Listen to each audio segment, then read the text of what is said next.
Shabbat Shalom. Shalom. We just returned from California, and over these past 10 days, there was one Uber ride that was very memorable. And when we entered the car, I didn't recognize the origin of the name of the driver, so I asked him, "Where are you from?" And he shared with me he was from Iran, but Armenian originally. And he asked me, "Where are you from?" And I said, "From Jerusalem." He got very excited because he just returned from pilgrimage to Jerusalem, and he pointed to a cross that was hanging from his rear view mirror. And he visited the Armenian quarter, of course, in Jerusalem, next to where I grew up. On the other side, in the Jewish quarter, in the old city, and spoke about my experiences there. Anyway, he told us his story, that he'd grown up in Iran as a minority, Eastern Orthodox Christian.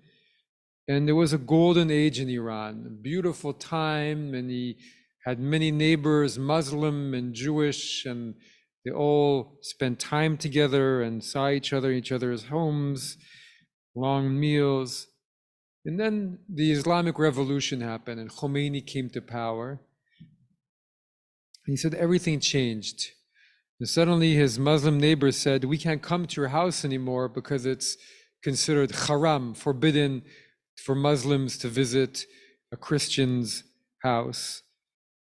And so he said, where does this come from? And his grandfather, who was also a student of all religions of Quran, said, "Point to me in the Quran where it says a Muslim cannot visit a Christian's house. And even tell me where it says in the Quran that a Muslim cannot drink. It says it's not encouraged, but it doesn't prohibit everything. And this is extremism." And so anyhow, his family ended up leaving because of the discrimination and the repressive measures, and led them to Los Angeles. And he spoke about, when we spoke together, about how religion should be about helping us become more human, not only become more a Jew or more a Christian or more a Muslim, but how to become a better human being. And he said, well, I aspire in my home to be a better religious person, and in the public, I just want to be a human being. We spoke about how fanatics in the Middle East were creating such strife and violence. So our Torah portion this week is a Torah portion that begins the story of the Exodus and the enslavement in Egypt.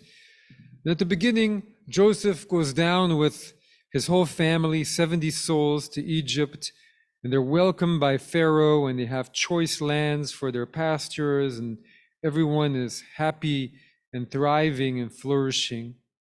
But then as we hear, a new Pharaoh comes into the land of Egypt, and suddenly starts to rise up the fear of his citizens against the children of Israel. Well, look how numerous they've become. And when the Torah uses verbs in Hebrew as swarming, like the children of Israel swarmed, there was insects. The Egyptians saw the Israelites as insects.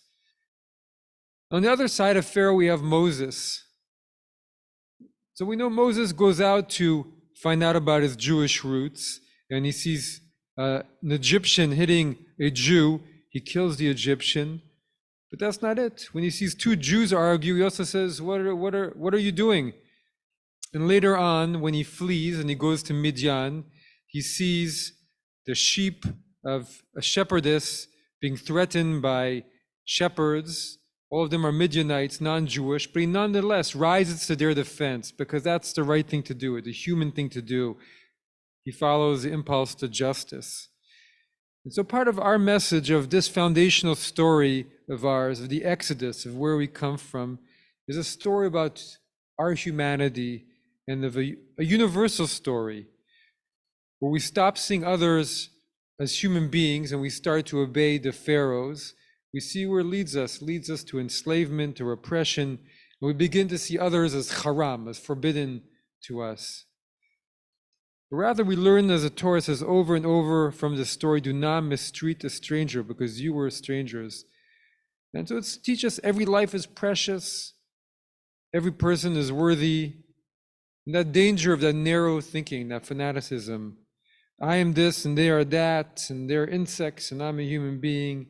There's nothing that links us together, or they will come against us.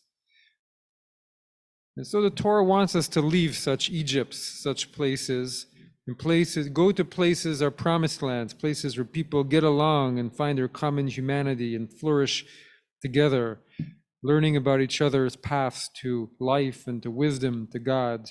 To be not as Pharaoh, but as Moses, standing up for all human beings. Shabbat Shalom.